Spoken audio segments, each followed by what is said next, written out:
Komið vel blessuð og sæl og velkomin í þáttinn okkar 21 á þessu þriðjudagskvöldi. Já, ritstjórnir verða á sínum stað. Ég fæ til mín Jón Kaldal og Steingerður Steinarsdóttur, ritstjóra. Jón Kaldal reynda fyrrverandi ritstjóri, Steingerður vitaskuld ennþá ritstjóri á Vikunni til að ræða svona helstu fréttamál líðandi stundar, Orkuveitsumálið, við fjöllum líka Víkurkirkjugarðsmálið og fjárlögin og hvort að það sjái stað að VG sé yfirleitt í þessari ríkisstjórn og þau tala tungum. Það akkurat það og við ætlum líka að tala geðheilbrigðismál en það geðheilbrigðisáætlun í gangi. Hún tímasett og nú hún kom inn miðbygg og við ætlum að taka stöðuna svolítið á því. Það Anna Gunnhildur sem formaður Geðhjálpar sem ætlar að koma til mín og Hilda Jana Gísladóttir sem aðstandandi á unga dóttur sem var greind með mikinn kvíða og þunglyndi og þróaði síðan með sér fíknisjúkdóm. Þekkir kerfið, hún líka bæjarfulltrúi á Akureyri. Þannig að við ætlum að tala þetta og við ætlum líka að athuga svolítið með mynd sem verður frumsýnd í Bíó Paradís annað kvöld og nefnist All In. Þetta skíðamynd, þar sem að 4 atvinnukonum fyllt eftir og þær lenda í miklum ævintýrum. Við ætlum að ræða líka við mann sem heitir Cameron Hall sem vann við gerð myndarinnar. Snædís verður með það eftir. Það bara útlenska þetta? Það útlenska svona í endan sko, en það verður allt því á íslensku. Fyrir maður segir fréttamál dagsins, uppsagnirnar hjá ON taldar réttmætar, hreinsunareldurinn að baki og það komið í ljós að svona vinnustaðamórallinn var kannski bara í þokkalegu standi innan þessa ágæta fyrirtækis. Orkuveitunni og Orkunáttúrunnar. En sko það sem vekur mína athygli sem svona fréttamanns að sjá þessa mynd. Þarna eru framkvæmdastjóri og settur forstjóri og stjórnarformaður, allt konur.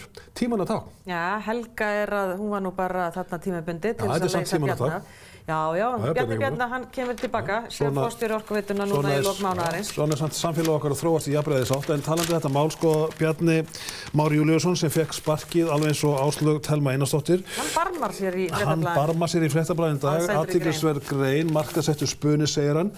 Hann hafi vitaskuld kannski orðað hlutina fullt til kæruleysislega og verið, pínudóni kannski, en ekki það mikill dóni að hann hafi átt sparkið skilið. Þetta bara nýr veruleiki sem að karlar eins og hann þurfa að átta sig á og núna hann að átta sig á því. Hann ósáttur við þessa brottvikningu og telur hann ekki hafa verið sanngjarna og það gerir Áslaug Thelma heldur ekki og komið með lögmann. Þannig að þau eru ekki sátt við þetta en það verið að fara yfir þessa skýrslu og svona. Og við tölum þetta mikið í ritstjórnum og eftir og þá til dæmis þessar svona opinberu aftökur sem eru óbúslega auðveldar í dag án afleiðinga, hvað svo sem menn hafa gert af sér. Já, og á þess að allar upplýsingar séu upp á borðinu. En svo spurning hvort að menn séu á Íslandi að mótmæla litlu málunum en gleyma þeim stóru eins og við komum inn á í ritstjórnum eftir. Já, það með söluna þarna á Vopnafirði, Ratcliffe milljarðamæringurinn. Gleymum við svolítið þessu að það verið að kaupa upp landið okkar í stórum stíl. Reyndar við líka að kaupa lönd í útlöndum sjálfur og stofna fyrirtæki þar á þess að það sé nokkuð fjallað það.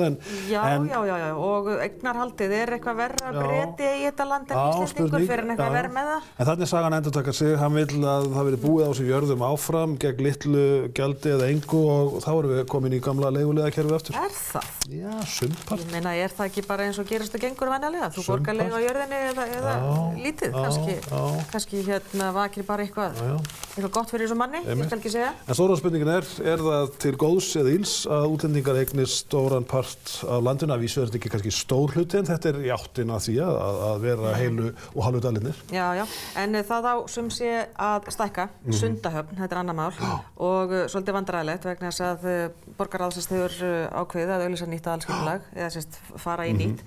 En þá líka hugmynd uppi að vera með ylströnd þarna, rétt við, en hliðin á ylströndinni frárennsli sem sagt... Já, kúkapumpa. Kúkapumpa. Það úrgangurinn helmingur alls úrgangs frá Reykvíkingum fer þarna út í. Þannig að það... Ég sé ekki alveg sældina líka þarna við hliðina. Nei, það sem áhyggjufullir yfir því að það mikil skítafíla. Þannig að miðað við það held ég að fólk myndi ekkert flykkjast á þessa ylströnd. En ég veit ekki hvert hún verður að vera. Það vissi oft mjög vond lykt á sólarströndum út í heimi þar sem hann liggur. Já, en þú ert ekki hliðin á stærstu útdælingunni. Nei, maður veit ekki. Já, þetta styrkir ónæmiskerfið, baða sig í svona. En gátt og vel, við skulum fara að vinda okkur inn í þáttinn og Linda Blöndal er búin að fá til sín góða gesti sem þekkja geðheilbrigðismál eins og lóan á sér.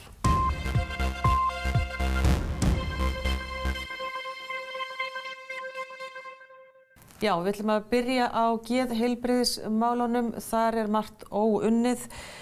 Nú stefna á aðgerðaráætlun í geðheilbrigðismálum til 4 ára er nú á miðju tímabili og á málþingi málefnahóps Öryrkjabandalagsins heilbrigðismál þá var í dag farið yfir stöðuna og skoðað hvort að aðgerðir séu í raun á áætlun. Nú þarna eru nokkrir með erindi, heilbrigðisráðherra þarna meðal annars líka, en þar eru hér hjá mér Anna Gunnhildur Ólafsdóttir, framkvæmdastjóri Geðhjálpar, sem að flutti erindi hvað dvelur orminn langa, sem hún nefnir svo, og Hilda Jana Gísladóttir, sem er bæjarfulltrúi á Akureyri og aðstandandi, og hún nefnir erindi sitt Litlir kassar á Lækjarbakka og vitnar þar í þekkt lag þokkabótar, en velkomnar. Takk fyrir. Takk fyrir. Mér langar að byrja á bara svona stöðumati, Anna Gunnhildur. Er þessi aðgerðaráætlun í geðheilbrigðismálum, er hún á áætlun eða hvar eru við stödd? Stuttasvarið er einfaldlega nei, við erum ekki á áætlun.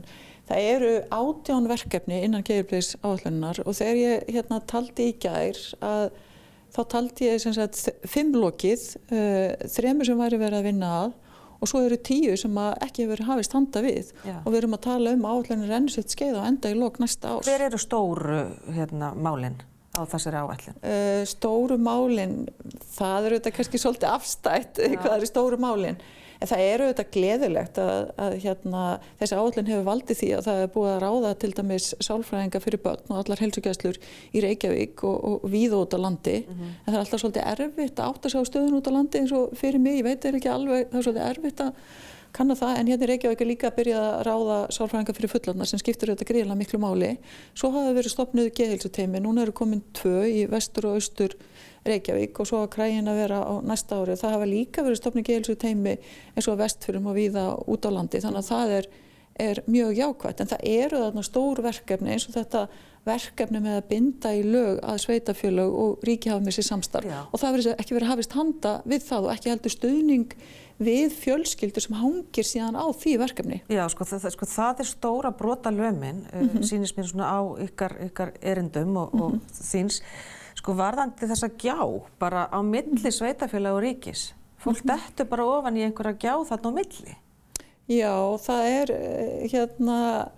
í rauninni algjörlega ótrúlegt að við og allir hinnir borgum skatta, við borgum útsvar úr þessum vasa og svo borgum við tekjuskatt úr þessum vasa, tekjuskatturinn fer í heilbrigðisþjónustuna og útsvarið fer til sveitarfélagana og við treystum þessum aðilum til að vinna saman, en það sem gerist er það að þeir vinna ekki alveg saman, þannig að fólk dettur niður á milli og þetta eru svona þessi gráu svæði eins og það talað og það er víðar í velferðarþjónustunni og það dettur að það er kannski útskrifað á spítalanum og þá er ekki tilbúið búsetuúrræði og búsetuúrræði er náttúrulega heil flokkur út af fyrir sig og það dettur niður og það dettur á okkur, þannig að við erum búin að borga fyrir þjónustuna og svo fáum við sem sagt aðstandendur okkar í fangið og þar verða oft til svona ólaunuð kvennastörf, við erum að hlaupa til þess að sinna þessum og hinum. Og þá fer bara hinn veiki inn á ættingja fjölskyldu og einmitt og... Já, en það eru þeir sem eru heppnir, þeir sem eru óheppnir og eigu ekki stór fjölskyldu til þess að sinna sér eða fólk hefur ekki tækifæri til að hjálpa því. Það dettur lengra, það dettur á götuna eða þið vitið. Hilda Jana, þú ert aðstandandi og ert með erindi sem sé þarna og hverju ert þú að segja frá? Ert að segja frá reynslu þá þinni af kerfinu? Ég bæði að leggja áherslu á reynslu mína af kerfinu eða bara reynslu mína sem mannveru. Bæði mína reynslu dóttur minnar og síðan reynsluna að fara síðan einmitt inn í kerfið og langa til að bretta upp ermar og fara og gera hlutin og einmitt ástæðan fyrir að ég nefni erindi Litli kassar á Lækjarbakka er auðvitað kannski svolítið það sem hún er að tala varðandi hvað dvelur orminn langa. Það er að segja allir þessi ríki vilji okkar allra til að gera betur og vitandi að geðheilsa ungs fólks og fíkn er það sem fólk er að látast það sem er að verða banamein flestra ungmenna eru geðraskanir og fíkn. Við vitum það. Þetta er alvarlegt og við viljum öll gera eitthvað. Síðan reyndar þessi aðgerðaráætlun er rosalega flott. Einu sem þarf að gera bara er að framfylgja henni. En auðvitað er ofboðslega flókið að láta mörg kerfi tala saman, eins og hún segir, 8 ráðuneyti, 72 sveitafélög sem koma að málum og það bara pólitíkin. Svo eigum við eftir embættismannakerfið sem á síðan að vinna út frá ákvörðunum stjórnsýslunnar sem þarf að vinna niður til eða upp til, eigum að segja frekar, því að auðvitað erum við öll að þjónusta síðan á endanum skattgreiðendur og íbúa landsins, þangað til að það actually gerist eitthvað hjá þeim, eitthvað sem hefur áhrif á þeirra líf, þá þurfum við að vera miklu fókuserar. Við vitum eitthvað þarf að gera og af því að hún nefnir nú líka þessi kerfi og hvernig það út á landi, að þá bara til dæmis svo áhersla á að heilsugæslan eigi að vera fyrsti viðkomustaður, þá bara raunveruleikinn sá að það alltaf 8 vikna bið eftir tíma hjá heilsugæslulækni á Akureyri. 8 vikur. 8 vikur á Akureyri. Ég meina, ég get ekki eins og ímyndað mér hvað getur verið að hrjá þig. Þú veist, inngróin tánögli eitthvað, þú nennir ekki einu svona bíði 8 vikur eftir tíma hjá lækni til þess. Hvað þá þú ert í öðrum vanda? Auðvitað bráðavanda hægt að leysa upp á gjörgæslu, en ef við ætlum að láta heilbrigðiskerfið okkar vita og það sé hægt að virka og það sé hægt að nýta kerfið okkar, þá náttúrulega svona grundvallar hluti sem við erum einhvern veginn ennþá að glíma við og í þessu landi, og það kannski líka sem ég vil leggja áherslu á, að varðandi þessa kassa, við eigum svolítið erfitt með það sem kerfi þegar við erum annarkvort að díla við eitthvað sem bara þrýrningur, bara bæði, þarf að vera á öldrunarheimili og líka glíma við geðsjúkdóma og þá fer bara allt í steik. Eða einhver sem býr út á landi og líka með geðsjúkdóma eða fíkn. Það er bara við ætlum að reyna að tróða þig, þú passar ekki í kassa, við hefum ekki ferli fyrir þetta og þarna eru við þessi kerfi ekki bara í þessum málaflokki, heldur svo mörgum, þar sem við þurfum kannski líka svolítið að horfa í spegil, að upplifinu mín bæði sem aðstandandi og síðan sem bæjarfulltrúi og ég er að reyna að vanda mig við að verða ekki ságaur, að það okkur verður rosalega tamt að fara að benda á hvort annað og benda á sökudólka. Sveitarstjórnin bendir á ríkið og ríkið bendir á hvort annað. Orka fyrir svo mikið að leita og orka fyrir svo mikið að leita þeim sem að klúðra málunum og kenna þeim að við höfum eitthvað orku til að leita lausna og hvað hægt að gera fyrir þá sem við þurfum á því að halda og það finnst mér alveg svakalega sorglegt að því að fullt af flott og góðu fólki að vinna ef við myndum bara ekki missa sjónar af því sem þetta snýst sem fólkið. Já, en hvað, varðandi stjórnsýsluna, hvernig hún mönnuð til dæmis í þessu málaflokki? Varðandi stjórnsýsluna þá brennum við okkur á því að það eru fáar hendur að vinna erfið verkefni.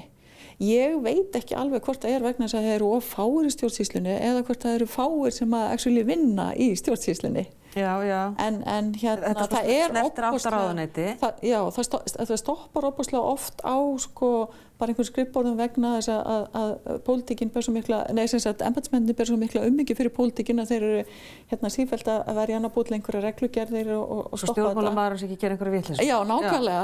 En svo er þetta líka það að þessi málaflokkur dreifist yfir á, ég tel þarna upp 8 ráðuneyti, þau gætu verið fleiri og Það er engin samhæfing á milli. Já, það sem okkur vantar í rauninni heildarmyndin, okkur vantar rosalega mikið bara svona tölfræði og svoleiðis bara, þú veist, hvað þetta margir, hvaða þjónustu þurfa þeir og hvaða aðferðir gagnast best og síðan að þessi 8 ráðuneyti komi sér saman einhverja forgangsröðun, fari í stefnumótunarvinnu, til dæmis í framhaldi af geðheilbrigðisstefnunni, framkvæmdaáætlun í framhaldi af stefnumótuninni, eyrnamerkt fé og eftirlit og það sé bara 8 manna hópur. Þú tala að þá sé þetta horfa á stóru myndina. Og allir með, ég meina þú bentur nú á í ferðaþjónustunni, þá var gerð svona samhæfing. Já, það var sett saman stjórnstöð ferðamála til þess að einmitt samhæfa ráðuneyti, þar eiga sæti 3 ráðherrar. Við höfum gert þetta á nokkrum stöðum, við höfum líka gert ofboðslega flotta aðgerðaráætlun vegna loftslagsmála. Þar er ráðinn starfsmaður. Til þess að samhæfa. Já, ég hefði haldið að bæði, og það skiptir öllu máli. Það er voðalega auðvelt að segja, samhæfum allt verklag. Hver á að gera það? Ég að gera það. Við komum svolítið veggi og það sem ég líka tala í mínu erindi er að því að dóttir mín byrjar á því í rauninni að fara inn á geðdeild og svo þjónusta sem að hún var að fá sem einhver sem var að glíma við kvíða og þunglyndi var að mínum að þetta algjörlega glötuð. Ég ætla bara að nota gott íslenskt orð, glötuð. En þegar hún varð svo heppin innan gæsalappa að verða fíkill, þá blasti allt annar veruleiki við þar sem að hún fékk þjónustu hjá SÁÁ og allt öðruvísi virðingu. Og þetta finnst mér eiginlega algjörlega óboðlegt og svo finnst mér skrítið hversu lítið að minnstakosti kerfin milli þá geðlækninga annars vegar og þá SÁÁ sem mátt að stólpa í áfengis- og fíkniefnameðferðum tala saman og stilla saman sína strengi. Þau tala voða lítið saman? Þau eiga í einhverju samstarfi í gegnum Landspítalann. Ég ætla ekki að segja engu, hlutirnir ekki alltaf svona svartir og hvítir, það bara þeir allir að reyna sitt besta, en það vantar rosalega mikið upp á það að þarna hópur þar sem að skarast og það augljóst að geðsjúkdómar og fíkn algjörlega nátengdir sjúkdómar. Og við förum á geðdeildina og fólk segir, heyrðu, við vitum ekkert fíkn, þannig að þetta bara ekki okkar mál. En síðan þegar það líka geðsjúkdómur hinum megin þá þetta líka, heyrðu, við getum ekki gleymt við verum bara að glíma hérna við fíknina. Og maður situr svolítið eftir svolítið svona í alvörunni, þú veist, það eru 3-hyrningar og 6-hyrningar og alls konar inn í þessa kassa og síðan svona virðing á milli og einhver svona barátta faglegan rétttrúnað hver hefur rétt fyrir sér og barátta peninga og ég hef pínu áhyggjur af því að það geti gleymst í þessu ferli og síðan varðandi geðheilbrigðismálin almennt að þá eru þau ólík öðrum sjúkdómum að því þetta sjúkdómar hugans. Það líka svo merkilegt vegna þess að það sem þú myndir álykta út frá til dæmis segjum bara þú sért með magasjúkdóm, þú fer til magalæknis, hann uppáskrifar bara lyf og meðferð og þú bara fylgir því. Þetta ekki svona þegar það kemur að geðheilbrigðismálum og fíkn. Sveigjanleiki til dæmis hjá SÁÁ sem ég mun kannski aðeins tala segjum bara sem svo þegar allt var komið í óbúslega mikla örvinglin hjá dóttur minni og ég hringdi bara seint að kvöldi í ráðgjöf og sagði bara ok, hún klára komin í fyrramálið, geturðu hjálpað okkur?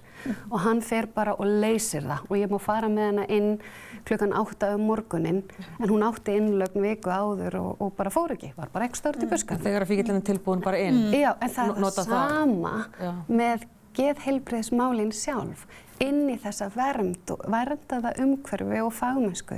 Að þú sér það, ef þú ferð inn í meðferð, þú ferð kannski 10, 15, 20 daginn á Vog, sem sjúkrahúsið, segjum svo þetta væri líka svona í geðheilbrigðiskerfinu. Þú ert greindur með alvarlega kvíða, þunglyndi, sjálfsvígs, hættu og svo framvegis. 10-15 dagar á sjúkrahús, 28 dagar í eftirmeðferð, göngudeildarþjónustu einu sinni í ári þar á eftir og möguleiki á áfangaheimili. Getið ímyndað ykkur þá þjónustu versus kannski mesta leið úr heppin, vika á geðdeild og kannski einhver göngudeildarþjónusta. Fyrir utan stuðningsneti, fyrir fjölskyldur sem hjá eins og göngudeild SÁÁ. Nú ég ekkert eitthvað að því ég eitthvað tím SÁÁ.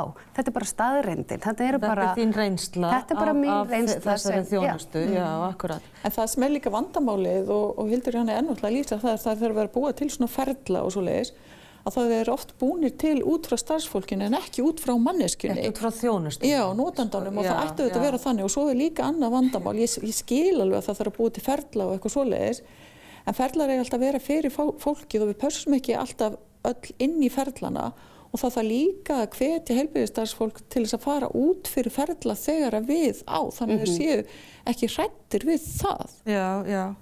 Af því stundum þetta bara common sense. Já, nákvæmlega. Veistu, í alvörunni. Þú þarft ekki að fara í einhverja handbók sem lærð og búið að gefa út og en fagmennskan felst nú samt í því. Já, fagmennskan. Þú getur verið mesta fagmennskan snýst það að grunnur þinn og þekkingar reynsla gerir þig síðan kleifa til þess að takast á við vandann þegar hann á sér stað og bregðast með viðeigandi hætti meðan við þennan sjúkling. Já. Það hefur næga þekkingu til þess að fara út fyrir en ekki að fara á fletta og segja, heyrðu, nei þetta passar ekki, þetta meikar ekki sens, þú getur ekki. The computer says no. Já, hlut af þessu náttúrulega líka að fagfólk og almennir starfsmenn hafi nægilega mikla fræðslu og stuðning til þess að finna til öryggis gagnvart því að nálgast fólk á svona persónulegum basis, einstaklingsbasis. Já, þeirra yfirmenn standi þá með þeim í þeim ákvörðum sem þeir taka. En þetta sem er líka, þú ert búin að vera að tala svolítið kannski bara þá líka samspil stjórnsýslu og stjórnmálamanna og þú líka hefur nefnt kannski að það sé ekki heppilegt að ráðherrar séu líka þingmenn. Já, við erum náttúrulega, íslenska stjórnskipunin gerir ráð fyrir ríkisvaldinu sé skipt í þrennt. Það löggjafarvald og það framkvæmdarvald og það dómsvald. En það ein undantekning á þessu, það það að ráðherrar sem sagt bæði þingmenn og í rauninni yfirmann framkvæmdarvaldsins. og það oft sem maður hefur á tilfinninguna að þeir séu kannski meira svona framkvæmdavaldsmegin, sko, þeir séu að verja framkvæmdavaldi heldur en að vera þetta afl og þessi þrýstingur sem að löggjafinn á að vera með umbótum og þvíumlíku. Og við sjáum til dæmis þetta verkefni A1 og þarna sem sagt löggjafi Íslendinga búin að samþykkja að það eigi að binda þetta samstarf í lög, en einhverju hluta vegna þá hendur það ekki framkvæmdavaldinu að gera það. Sko, og þarna ætti Alþingi í rauninni að þrýsta á framkvæmdavaldið að vinna þetta verkefni. A1 þýðir sem sé að samþætta sveitastjórnir og Já, að þessi bundið lög að sveitafélög og ríki vinni saman. Og það sem sagt samþykkt á Alþingi í geðheilbrigðisáætluninni að það farið í þetta verkefni og því að vera lokið í lok ársins 2017. Þannig tregðan hjá framkvæmdavaldinu? Tregðan bæði hjá pólitíkinu og framkvæmdavaldinu. Svo tala ég náttúrulega líka notendur og fulltrúa notanda vegna þess að maður fer ekki á stað og gagnrýnir alla hina á þess að líti eigin barm. Við þurfum að gera betur og við verum að líta á það að þetta í rauninni hringur. Það sem sagt við, það almenningur, það fulltrúa notenda, það notendur sem að koma framfæri ákveðnum skilaboðum til pólitíkunar að þessi þörfu ákveðnum breytingum og jafnvel bara breyting á hugmyndafræði. Þannig þið verðið að tala einu röddu? Já, það styrkir málstæðin. Bæði það að forgangsraða, segja bara ok, við viljum þetta og leggjum áherslu á þetta og síðan að standa saman. Ég held að við getum gert betur og ég held að við ættum líka að leggja svolítið í það að efla talsmenn og notendur sem að koma að borðinu af því að við erum að biðja að fá að taka þátt í stefnumótun og þá þurfum við líka svolítið að fræða okkar fólk til dæmis mannréttindi, stjórnsýslu og bara, eiginlega bara lobbyisma, þú veist, hvernig kemur og við þurfum að vera fagleg, við þurfum að mæta og við þurfum að vera þá með varamenn ef að fólk veikist eitthvað svo við þurfum að setja það fram sem við erum að hugsa á pappisformi, þannig að enginn getur sagt þið sögðu þetta aldrei, við sögðum þetta víst. Þú ert að tala það þarf að efla þessa hagsmunahópa í rauninni. Geðheilbrigðismálum. Þú vilt blása til sóknar. Já, ég vil svolítið að sjá eflingu bara hjá félögunum. Auðvitað þetta fjölbreytt flóra og við erum ekkert sammála alveg allt. En þegar við erum sammála þá ættum við að standa saman og segja við pólitíkina þetta viljum við, gjörum svo vel. Já. Ég held bara aðalatriðið sé að við horfum svolítið öll í spegil. Ég langar að vera pínu dramatísk af því að ég nú svolítið þannig. En þú veist, við erum öll partur af sama mannkyninu. Við viljum öll vel. Og í staðin fyrir að eyða orkun okkur svona ofboðslega mikið og þess að ég er svo skotin í því sem hún að segja. Þú veist, vegna þess að hún þarna að segja líka hvað getum við gert betur. Og það er svo mikil ábyrgðar hluti að annars vegar ef þú ert að gagnrýna, hvað ert þú reiðbúin að gera sjálfur, hvaða skilaboð ert að leggja fram, ertu til í að taka þátt í því. Og þetta svolítið svona þau sem við þurfum kannski líka bara að forgangsraða í okkar lífi vegna þess að það er ofboðslega mikið að gera og mikið áreiti. Við erum öll einhvern veginn að brenna upp og veikindi einhvern veginn í ofgnótt. En hvað ætlum við að forgangsraða og verja tímanum okkar í og horfa svolítið í spegilin ef við viljum raunverulega breytingar. Jafnvel þó það sé bara eitt sandkorn í einu og eitt dropi í einu og þetta sé ekki svona auðvelt að þetta sé svart og hvítt og einhverjum öðrum að kenna. Það er rosalega auðvelt að vera hérna. Já, það er rosalega auðvelt og ódýrt að kenna öðrum Og bara alveg að lokum, þú veist, þá myndi ég segja bara unga fólki, það er forgangur nummer 1. Við erum alveg búin að átta okkur á því hérna í samfélaginu að það þarf að gera miklu betur þar en gott að fá okkur, Anna Gunnhildur Ólafsdóttir, framkvæmdastjóri Geðhjálpar og Hilda Jana Gísladóttir, aðstandandi og bæjarfulltrúi á Akureyri og setjum punktinn hér í bili, við ætlum að fá nokkrar auglýsingar og svo það ritstjórarnir, þannig að farið ekki langt.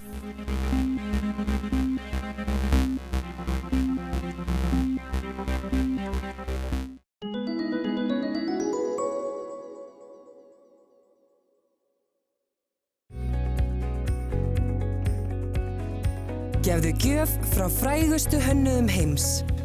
Epal. Iron Man og Black Widow hittast í partíi.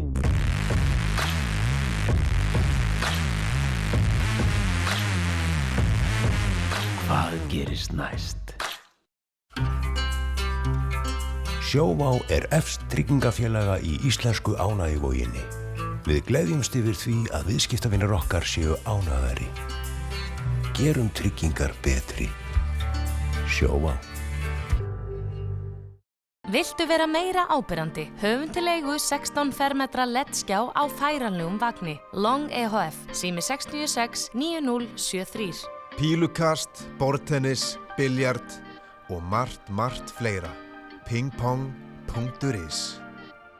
Við höfum opnað nýja vefverslun, hafsport.is, miðstöð hafsins. Rafsalir, sérþekking á öllu sem tengist rafmagni í bílnum þínum. Rafsalir, þú finnur okkur á Facebook. Þá komið að ritstjórnum sem rýna nú í helstu fréttamál líðandi stundar. Orkuveitu málið að vitaskuld það stærsta. Aftökur opinberar á samfélagsmiðlum, Víkurkirkjugarður í umræðinni, fjárlögin sem bitna að sögn á öryrkjum og hjúkrunarheimilum. Sér þess að Vinstri grænir eru í þessari ríkisstjórn. Við ætlum aðeins að ræða það hvort að Katrín sé of lufsuleg við stjórnvölinn eins og Jóhanna Sigurðardóttir, forveri hennar, hefur nefnt, og svo kannski ræðum við aðeins stöðu íslenska tungu í lokin. Hjá mér Steingerður Steinarsdóttir, ritstjóri Vikunnar, og Jón Kaldal, fyrrverandi ritstjóri Fréttablaðsins og Fréttatímans og Iceland Review, og svona getum við lengi haldið áfram. Jón, það má segja að Orkuveitumálið hafi algjörlega snúist í höndunum á Einari Bárðarsyni sem fer mjög geyst fram í byrjun en núna komin í algjöra vörn. Já, hann náttúrulega kröftugur maður en Einar og þegar hann fer af stað þá sést þess oft víð og merki en í svona kjölfarið þeirra skýrslu og á þess að ég hef ekki lesið hana, þá vitist hann kannski betur heimasetið. Hann skrifar reiður. Hann skrifar reiður en samt svona held ég yfirlögur á því og hann stillir upp ákveðnu máli og hann heldur áfram lengi sko. Og maður ver kona sína, hann mikil ósköp. Mikil ósköp og ég þekki ekki málavexti og ég mest undrar mig í öllu þessu máli frá því að fór fyrst í loftið í gegnum Einar Bárðar á sínum tíma. Það svona uppspretta þess.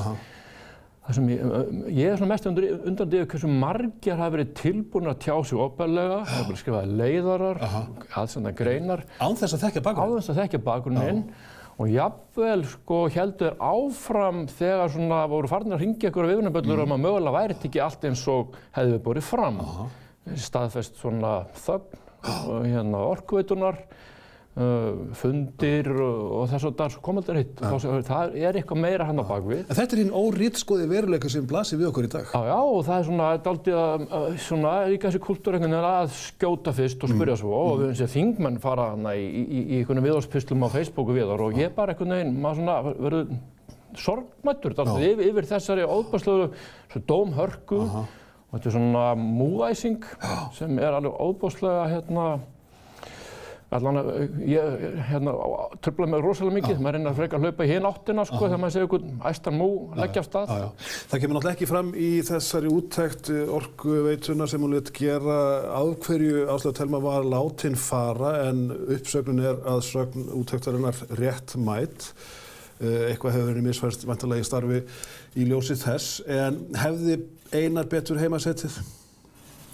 Já, ég held að það sé aldrei, engin spurning með það, því ég held að það sé aldrei gott ef þú sendir einhvern annan fram í bardagann fyrir þig. Ég held að það sé alltaf svo að ef mann misboðið á einn eða annan hátt, það sama hvort það út á vinnumarkaði eða annar staðar, að þá verður maður að vera maður eða kona fyrir sinn hatt og taka sína slagi sjálfur. En ég hins vegar svona pínulítið, ég get ekki alveg svona kynnt því að það sé öll kurl komin til grafar og auðvitað það ekki fyrr heldur en að ef að þá Áslaug Thelma tilbúin til þess að upplýsa okkur það hvað var að baki hennar uppsögn og ég held að það sé engin vafi að Bjarni Már kom kurteislega og sýndi óviðurkvæmilega hegðun gagnvart sínu starfsfólki. En hann iðrast ekki? Nei, hann þverneitar að svo hafi verið en ég held að það sé engin vafi á því, en við svo sem vitum það heldur ekki, út frá þessari skýrslu því að þau kjósa og segjast gera það til að fylgja persónuverndarlögum, þá kjósa þau að þegja ástæður uppsagnanna En mér finnst líka alltaf svo lítið eins og núna í dag og ég alveg sammála Jóni að fólk hleypur mjög oft á stað og rýkur upp til þess að koma einhverjum lítil magna til varnar. En það bara svo margt sem gerist á vinnustöðum sem að við þurfum að horfa svolítið svona varlega á. Mér finnst til dæmis mjög algengt að fólk noti orðið einelti yfir alla skapaða hluti sem eiga sér stað á vinnustöðum. En það eru iðulega kannski bara samstarfsörðugleikar sem fólk að tala um. Já, og misskilin stríðin í stundum. Já, og samstarfsörðugleikar allt annað heldur en einelti, því að einelti skipulagt ofbeldi sem til þess fallið að brjóta niður mannesku og gera lítið úr hennar kröftum og hæfileikum. Á meðan samstarfsörðugleikar geta falist í því að takast á mismunandi skoðanir og stefnur það hvernig á að vinna vinnuna.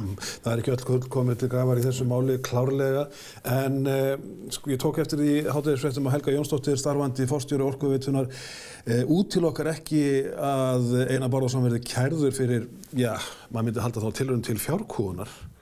Bréfið hans sem einhvern hluta vegna birt, hann jú vitaskuld ekki starfsmaður fyrirtækisins og nýtur kannski ekki verndar sem slíkur,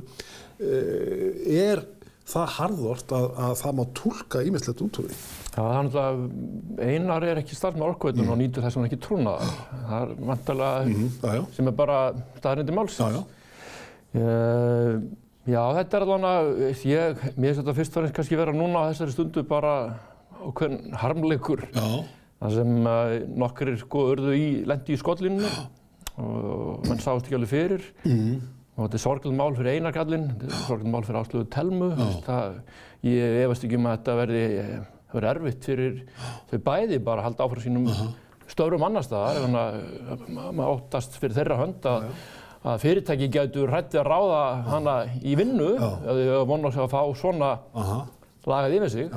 Þannig að vonandi ná næsta greið úr með sem minnstum skaða fyrir alla sem aðkoma máli. En tölum aðeins opinbera aftökur sem eru að margra viti mjög auðveldar í dag. MeToo-byltingin kom blessunlega og svona afvopnaði kallpungana út í samfélaginu, hugsanlega konur líka, sem fara fram með ósæmilegum hætti, einelti alvarlegt og kynferðislegt ofbeldi og annað slíkt sem hefur grasserað á vinnustöðum. Líka bara það eitt að taka ekki kröftum kvenna til jafns við kröftum kalla. Þannig að MeToo-byltingin hefur skapað svona mikla hreingerningu í samfélagunum á Íslandi og í kringum okkur, en líka hysteríu. Og þá spyrir maður sig þetta mál, opinberða að við getum farið fram með alls konar ásakanir sem misjafnlega mikil innistæðir inni. Erum við komnir í það samfélag þar sem opinberra aftökur eru of auðveldar? Jón? Já, þetta við erum kannski komist pínu hring. Það var gapastokkur, það var vinsælt refsatæki fyrir ekkert óbáslega löngum tíma. En sannarlega þetta auðvelt að tjarga menn og fiðra á samfélagsmiðlunum og áreynslulaust að sitja við lyklaborðið og hvort sem Twitter eða Facebook setja inn einhver svona færslu. Oftast án afleiðinga? Já, án afleiðinga yfirleitt og núna á að fara að breyta meðirlöggjöf, þannig að það verður nánast fullkomlega án afleiðinga og situr heima og bara við eldhúsborðið og getur rækt mann og annan. Mér finnst þetta sorglegt og mér finnst þetta vera vond þróun, en þetta svona ríkt í okkur. Við sáum nú fyrir ekkert mjög mörgum árum fyrir tíma samfélagsmiðla Lúkasarmálið með hundinn litla sem átti að vera drepinn. Sem var dæmigerð hystería. Bjó til svona, mikla móðursýki og æsing.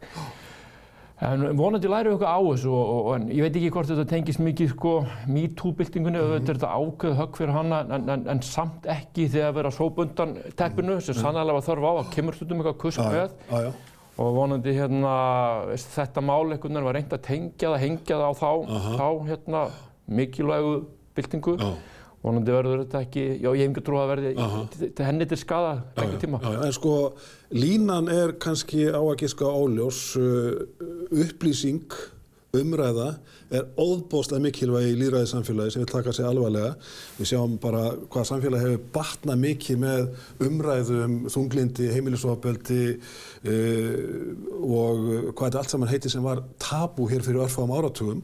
En svo það hin hliðin að umræða má ekki kannski vera of opin hvað viðkvæm málefni varðar. Já, sko, jú, ég held að umræðan þurfi alltaf að vera opin, en ég held að við ættum að spara gífuryrðin.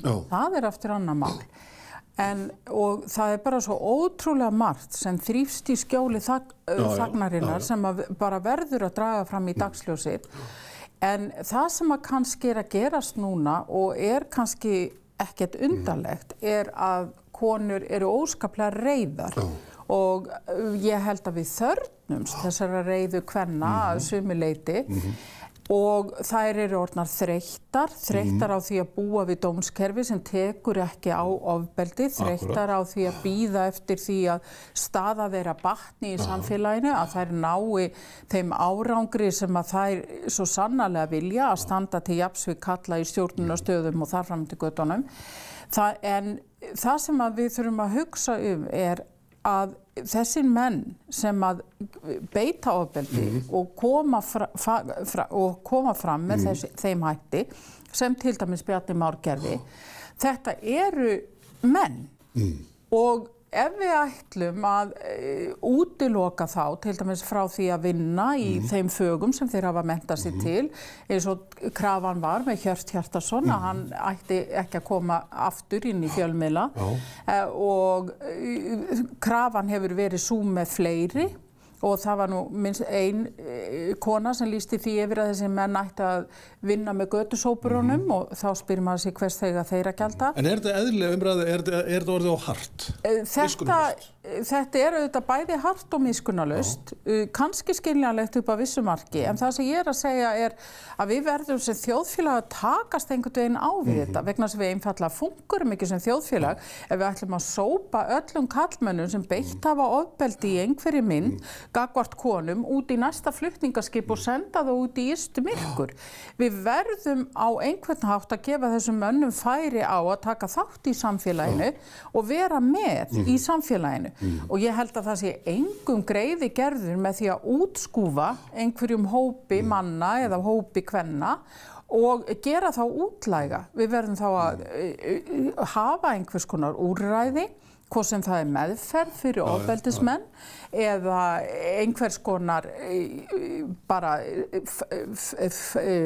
stig af stigi, einhvers konar framkvæmd þar sem að þeir þurfa að fara í gegnum það að horfast í augu við afleiðingar gerða sinna og að þeir geri sér þá grein fyrir því hvað þeir gerðu þolendum með þessu ofbeldi og vonandi verða þá betri menn vegna þess að þetta einfaldlega það útbreitt að ef við ætlum að taka þá alla af lífi, hvort sem að það á samfélagsmiðlum eða hreinlega opinberar aftökunir á Lækjartorgi eða senda það út í ystu myrkur, að þá fungurum við ekki sem samfélag til lengdar ef það er. En Jón, sko að stutt útskúfunin á samfélagsmiðlum, orðljót, hún eðlilegur fórnarkostnaður af þessari opnu umræðu? Ég held nú, ekki hægt að kalla hann eðlilega, en ég held að það sé nánast ekki hjá henni komist. Þetta eru svona ákveðin umbrotbreytingatímar og þá verða hriktir í hlutum. Þetta er ákveðin bylting. Ákveðin bylting og pendúllinn svona, hann sveiflast langt í aðra áttina áður en að nær síðan kannski einhver jafnvægi aftur. Og þá verða einhverju fyrir pendúlnum? Verða einhverju fyrir pendúlnum og við erum einhvern tíma Einhverju eru á þeim tímum núna. Þetta umræðan með óvægin og með hörð, verðskulda mörguleyti, en fyrir vikið þá verður svolítið stærra í sniðum, svo mun þetta vonandi, sem ég held að sé að vera að gerast, og sem betur við sjáum í Íslandi fjölmörg merki þess að staða kvenna er góð, hún að verða betri. En það er mest sagt að sigurinn séu unnin. Þannig að jafnvægispunkturinn, hann svona vonandi ekki langt innan seilingar. Örstutt Víkurkirkjugarð, voru mótmælin á misskilningi byggð? Já, mér finnst svona tvö stærri fréttamálum þessara viku, orkupakkinn stóri og Víkurkirkjugarður, einhvern veginn svona sýna okkur hvað auðvelt að blása mál upp út af einhverjum nánast misskilningi. Það búið að birta mjög ítarlegar lögfræðilegar útskýringar orkupakkanum. Það sé allt engin hætta fyrir okkur, Víkurkirkjugarður, þá stendur hvorki til að byggja á staðnum sem verður mótmælið eigi að byggja á, niður raska gröfum, fyrir utan að löngu búið að afhelga þennan kirkjugarð. En samt einhvern veginn fólk að mótmæla og mynda sér skoðun sem byggð á misskilningi. Þannig að þetta eitthvað leyti sýnir okkur þetta líka kannski númer 1, 2 og 3 hvað auðvelt að blása upp okkur á blöðru sem bara uppistaðið loft í. Víkurkirkjugarðurinn þar og líka þriðji orkupakkinn. En samt tekur maður nú hattinn sinn ofan fyrir Vigdísi Finnbogadóttur sem á háum aldri en glæsilegum tilbúin að fara með baukinn inn í Kringluna og safna fyrir peningum til þess að halda baráttunni áfram. Já, Vigdís náttúrulega alltaf engum lík. Já, engum lík og þá alltaf að hlusta þegar hún talar. En ég alveg sammála Jóni, þetta allt saman á misskilningi byggt og ég verð að segja fyrir mig að ég hef miklu meiri áhyggjur af þessari jarðarsöfnun auðkýfinga heldur en nokkuð tíman af orkupakkanum. Og Ratcliffe sem á orðið allan Vopnafjörð, þarna eru margar ár virkjaðar. Og Íslendingar verða leiguliðar eins og verið gamla dag. Og þú veist, og hann að safna jörðum núna víðar og þeir eru fleiri sem eru farnir að stíga inn í þetta og fyrst til að byrja með þá virtist þetta snúast það, menn vildu ná þarna laxveiðiréttindum. En þú ert að segja að við séum að mótmæla því litla en gleymi því stóra? Já, nákvæmlega. Og það búið að kalla eftir því núna lengi að það verði eitthvað gert í því að setja lög sem að takmarka réttindi útlendinga til að kaupa jarðir. Og við sjáum það til dæmis að hann þegar Ratcliffe búinn að selja vatnsréttindi í einni af þeim mörgum ám sem hann áorðið á Íslandi og þannig hann að selja réttindi til virkjunar þar og þá spyr maður sig hvað gerir hann næst og svona menn hafa verið að benda á að það engin sæstrengur kominn og þar af leiðandi þurfum við litlar áhyggjur að hafa af eftirlitsstofnuninni en þá orkustofnuninni í Evrópu og því að það verði selt héðan orka. En Ratcliffe einn og sér, hann hefur burði til þess að leggja þennan sæstreng að honum sýnist svo. En ef sæstrengur er lagður til Bretland sem leiðin út úr Evrópusambandinu, þannig að þetta meiri sé að það fyndi þannig að bara sem fyrir hvað að tala um? Já. Menn við gleyma Brexit. Já, þeir hætti Evrópusambandinu. En tölum aðeins ríkisstjórnina. Fjárlög eru kynnt, þau eru þrengd frá því sem var og boðað að skera aðeins niður með við áformaðar áætlanir til öryrkja, hjúkrunarheimilin standa svona snauð eftir. Sér þess stað að Vinstri grænir, Jón, séu í þessari ríkisstjórn? Já, að því leyti að þetta ríkisstjórn sem svona, ákveðin, ég segi ekki deyfð en svona, þetta ekki ríkisstjórn hennar stóru verka eða mikilla breytinga. En þetta kannski stjórnin sem átti að róa pólitískt ástand? Já, og það er svona að segja ég, að því leyti sjáum við að það hefur tekist. Það er ákveðin ró, en á sama tíma þessi ró í aðrum við að vera deyfð. Það er enga stóru hugmyndi sem að ítætti framkvæmd eða mikla breytinga við sjónarhringinn. Mögulega það bara fínt í ljósi svona mikilla hugmyndir sem voru í kjölfar hrunsins, menn bara takið svona tíma og stöðu. En það er eins og að það sem snýr að umhverfismálum og ýmsu þá sér maður ekki því miður að Vinstri græn séu að láta til sín taka svona einu nemur. Við getum sér til og með nefnt fiskeldismálið. Já, það var náttúrulega makalegt að sjá hvernig frumvarpi það sem úrskurðarnefndar umhverfis- og auðlindamála bara ítti hlið á einu sólarhring. Með stærsta atlaði sem verið gerða af ráðherra VG. Já, Kristján Þór Júlíusson reyndar lagði fram frumvarpið, en Vinstri grænir tóku þátt í afgreiðslu þess og hafa stigið með þess fram og varið afgreiðslu þess. En ég nefni ráðherra VG vegna þess að hann fyrirverandi framkvæmdastjóri sem eitt sem mjög í málum. Já, og við vitum alveg reyna að Guðmundur Ingi væri ennþá framkvæmdastjóri Landverndar, þá væri hann að háa síðan. Hann það ekki eða innanríkisstjórnar og maður bara spyr sig, hvað ætla menn að láta yfir sig ganga? Það er sorglegt. En horfum bara á vaxtabætur, barnabætur, fæðingarorlof, skattkerfisbreytingar í þágu efnaminna fólks og sjúklinga og öryrkja. Ég sé voðalega lítil vinstri stef í gangi borð í þjóðarskotinu. Ég alveg sammála því og ég fæ ekki betur séð heldur en að heilbrigðiskerfið snúist fyrst og fremst það núna að bara takmarka þetta allt við þennan Landspítala og hið opinbera heilbrigðiskerfi og mér finnst ekki vera hort á eða hort til neina svona nýrra lausna eða óhefbundinna lausna og mér finnst það áhyggjuefni því að það margt gott sem að hefur verið gert, ekki það að enginn okkar vill einkarekin heilbrigðiskerfi, en það bara margt gott samt sem hefur verið boðið upp á, sem hefur verið utan þessara hefðbundnu heilsugæslu og Landspítala og þessara annarra stofnana. Og það búið að draga mjög saman seglin í heilbrigðismálum á landsbyggðinni, það ekkert sem bendir til þess að það eigi að breyta því og það eitt af því sem Vinstri grænir töluðu fyrir og ég held að það sé alltaf heppilegra í svona þjónustu sem að verður öðrum þræði að vera persónuleg því að hver og einn einstaklingur og hver og einn sjúklingur hefur alltaf ákveðnar einstaklingsþarfir og þar af leiðandi held ég að það verði aldrei gott kerfi sem byggir á að fólk fari allt saman inn á sama færibandið og sömu leiðina og mæti sama fólkinu í staðin fyrir að það sé örlítið hægt að sveigja til og liðka þannig að hver einstaklingur fái sitt. Enda getur ríkið náttúrulega fengið meira fyrir sinn penning með því að skipta við sérfræðilækna út hjá stofunum. Það opinber þjónusta engu að síður með penningum frá Sjúkratryggingum ríkisins. En svona lokum, Jón Kaldal, þú ert búinn að ritstýra mörgum blöðum, rétt eins og Steingerður og sá sem hér situr. Dagur íslenskrar tungu var á föstudaginn. Ertu bjartsýnn eða svartsýnn? Ég bjartsýnn. Ég held að það hafi aldrei verið meira í sögunni jafn mikið ritað á íslensku eins og núna. Þessi óbáslega samfélagsmiðlabylting, hún allir með í höndunum tæki til að tjá sig, menn tjá sig í rituðu orði. Og rapparnir með þess sko. Og svo akkurat það, íslenski tónlistamenn, þeir eru bara upp til hópa, rapparnir allir að tjá sig íslensku. Þannig ég mjög bjartsýnn en auðvitað þurfa að passa okkur og sérstaklega kannski í þessum heimi tækninnar. Íslenskunni verði ekki út undan þar. En ég meina það hafa aldrei fleiri jafnmargir dálkkílómetrar að verið skrifaðar íslensku hvernig degi eins og nú. Og þá komum við nefnilega að þess sem aðalatriði málsins það að koma þessu mikla lesefni til þeirra sem áþurfa að halda.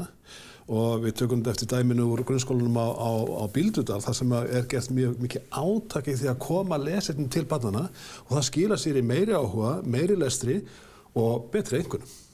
Já, þetta nefnilega akkurat það sem ég ætla að segja, að ég get ekki verið alveg að bjartsýn og Jón, af því að ég svo hrædd einmitt við lesturinn, að ólæsi hefur aukist og það hefur komið í ljós í könnunum að það eru margir ungir strákar sem eru bara beinlínis geta ekki lesið sér til gagns. En við höfum kannski sofnað á verðinu þar? Já, við höfum sofnað á verðinu þar. Við höfum líka sofnað á verðinu hvað það varðar að auka orðaforða barna og hann verður ekki aukinn nema einmitt í gegnum lestur og að lesa sem fjölbreyttastar bókmenntir og það sem að fólk les á netinu eru stuttir textar oft á tíðum mismunandi vel skrifaðir og mismunandi vel framsettir. Þannig að þar læra kannski börn oft og iðulega eitthvað sem að ekki fellur að reglum íslensks máls og ég er ekki að segja það sé endilega vont þess vegna, en það minnst ekki til þess fallið að börnin læri og bæti við sig þessum orðaforða. Og núna einhvern tímann daginn, þá var maðurinn minn að segja mér að hann hafði hort á einhvern þátt þar sem börn voru spurðu merkingu algengra íslenskra orða og það var bara upp til hópa, þá höfðu ekki hugmynd hvað það var. En það er þetta Steingerður sem maður óttast sem rithöfundur og þetta sjónvarpsmaður líka að þessi merkingaflóra íslenskrar tungu sem svo mikil og við eigum svo mikið af góðum og fallegum orðum sem lýsa aðstæðum, veðri, sjófari og öðru slíku svo litið að þynnast út og maður tekur eftir því yfirlestri bóka sinna að það hefur alltaf að benda á að þetta orð skilji nú enginn lengur í dag. Maður óttast svolítið þetta að íslenskan missi kraftinn í þessu ljósi. Já, ég skil alveg hvað að fara en ég bara, en ég Ég held að við bara lifum þannig tímum að tungumáli í mikilli notkun, mikilli þróun og það verður kannski ekki eins og við hefðum viljað hafa það. Það var fyrir 10 árum eða 20 árum, en það spriklandi af lífi og mikið að gera. Svo ég hlusta á unga rappara og eitthvað að spaða á netinu og skvísur nota tungumálið með frumlegum hætti að mörgu leyti og ég auðvitað myndi að bæta enn frekar lest bækur kem inn í þetta mengi líka og ég les mikið sjálfur og alltaf gert.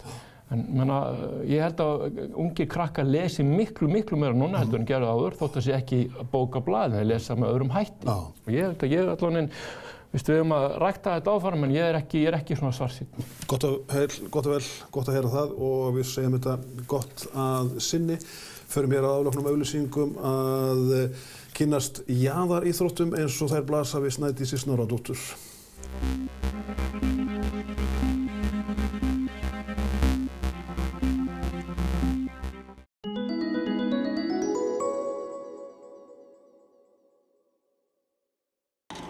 Þjóðleikhúsið kynnir Einræðisherrann, meistaraverk Chaplins á leiksviði. Sigurður Sigurjónsson og fjöldi afbragðsleikara gerir kvöldstund yðar eftirminnilega. Skop og spé líkt og best gerist í hinum stóra heimi. Frumsýnt annan í jólum. Þjóðleikhúsið, leikhúsið þitt. Engin B-vítans skortur. B12X, góður kostur gegn skorti á B12-vítamíni. Fæst nú án lyfseðils í næsta apóteki. Límtré Vírnet hefur árabil hannað og selt húsnæði af öllum stærðum og gerðum eða allt frá litlum iðnaðarhúsnæðum upp í stærri og flóknari byggingar á borð við flugskýli, knatthús, verslunarhúsnæði og fleira. Límtré Vírnet. Við hjálpum þér að byggja, breyta og bæta. Vilt þú heilbrigðara og betra líf á náttúrulegan hátt? Orkusetrið. Gerum betur í vetur. Ný námskeið að hefjast. World-class. 14 stöðvar, 6 sundlaugar. Nánar á worldclass.is. Einn og Elda býður upp á fjölbreyttar og bragðgóðar uppskriftir. Veldu réttina í þinn matarpakka á 12.is. Nýja heimilið þitt hjá Heimavöllum. Yfirlit yfir lausar leigueignir á heimavellir.is. Heimavellir, örugg leiga.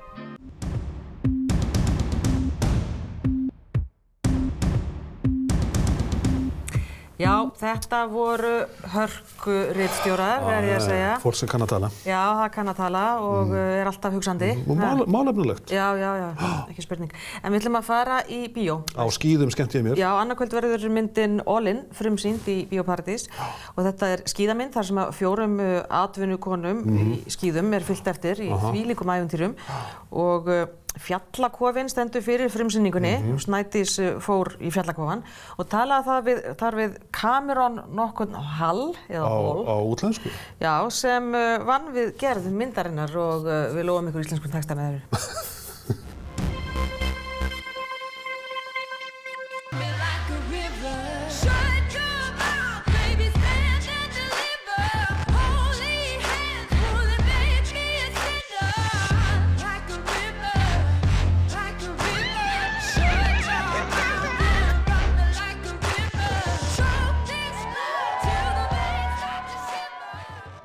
So tell me, Cameron, All In, what is it about?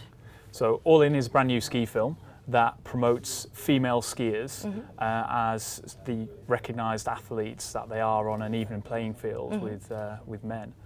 And the film focuses on 4 female skiers in particular who travel around the world. They have segments in Alaska and in South America, and the segments filmed within North America and Canada as well. Talking about locations, these locations can be both dangerous and hard to manipulate. How was it like to shoot a movie only in these conditions? I think the Matchstick Productions, in terms of the shooting side of things, have been a long-established production company. So they're very familiar with shooting in all sorts of terrain, from having the helicopters and having the guys on the ground and the athletes wearing the GoPro cameras. They're able to get different shots from different angles and are very well versed in all the extreme types of weather that comes with shooting these types of films. So they're the experts effectively in terms of creating this type of movie. They are. But what do you think the movie, as you've been describing, what exactly does it represent? Is it equality? I think so. I think in the sense that what All In does more than I think any other ski film that has been produced, you have them on an annual basis. They come out every year, and typically the athletes are more male centric. And this year they've addressed that balance. So it's really tapping into, I think, a wider social conversation about the fact that women can ski just as well as men.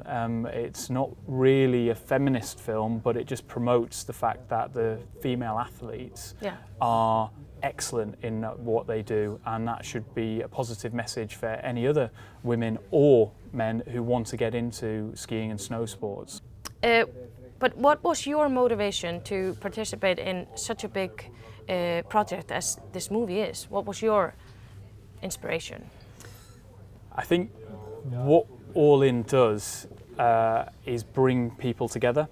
So yes, the skiers in the film are promoted in terms of showcasing their athletic expertise and skiing some of the best terrain in the world, but it's actually also about human relationships. There is a brother and sister in the film, there's a husband and wife, there's a boyfriend and girlfriend, and there's friendships. And every year when an annual ski film is created, it brings together that community of people who are passionate about the great outdoors, people who are passionate about skiing, and people who are passionate about adventure. So us working with Matchstick Productions is ultimately about bringing people together, and this film does that.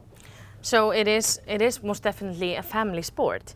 Do you think the movie will motivate people and families to be more active in outdoors activities in general? I think absolutely it will motivate people. It's very much an inspirational film. So when you're sitting there in the screening room watching it, you will feel excited, you'll feel that you want to be out there doing what they're doing. And they're skiing big mountains and big terrain, but it is a very accessible sport. So hopefully it will encourage families to come along and to get their young children out into skiing, because one day, who knows, everybody starts somewhere, they could be on the big screen in years to come. So when and where is the premiere for All In? So the All In premiere in Reykjavik is at the Bio Paradise on Wednesday evening. Doors open at 7 o'clock, and we've got a really fantastic film, of course, but also people can win a lot of prizes that will help to prepare them for winter. We've got ski holidays, we've got ski suits, we've got ski helmets, so anything and everything that you need, and the chances of winning are pretty good. We've got a really strong prize roster. The movie is being broadcast all over the world in different locations, and I think we're really excited to be coming to Iceland with the screening for the second year in a row now, because there's a real community of people who are passionate about the outdoors here, who I think really understand the intention of why these types of films are created, and connect on a much maybe deeper level with what's happening on the big screen. So maybe we'll see some Icelandic skiers on the big screen in the future. Hopefully we will. Thank you, Cameron.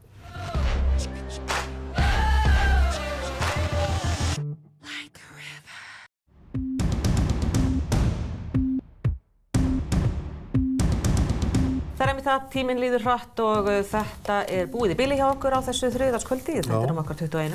Linda, ég sé hérna á baksíðum okkans að fólk er farið að baka vegan laufabrauð. Já. Heimurinn hefur alltaf skrýtnari og skrýtnari. Já, ég meina þetta er bara næsta skref. Það er orðið vegan allt. Já, en sko það góða við laufabrauð er fitan. Fitan er holl. Er það? Já, ég meina fitan hélt lífi í Íslendingum í gegnum allar aldirnar. Já, en við erum ekki eins og þá. Amma vildi hafa sko lifrapylsuna 50-50, fita og lifur. Já, en þá gekk fólk en ók ekki allt. Já. Það hreyfði sig meira og það borðaði kannski líka minna nammi og svoleiðis. Þannig að ég heyrði að laufabrauðið væri eitt af eitraðasta sem við getum fengið. Þetta er vitleysa, við látum staðnum hér. Já, ræðum þetta síðar. Takk fyrir að horfa.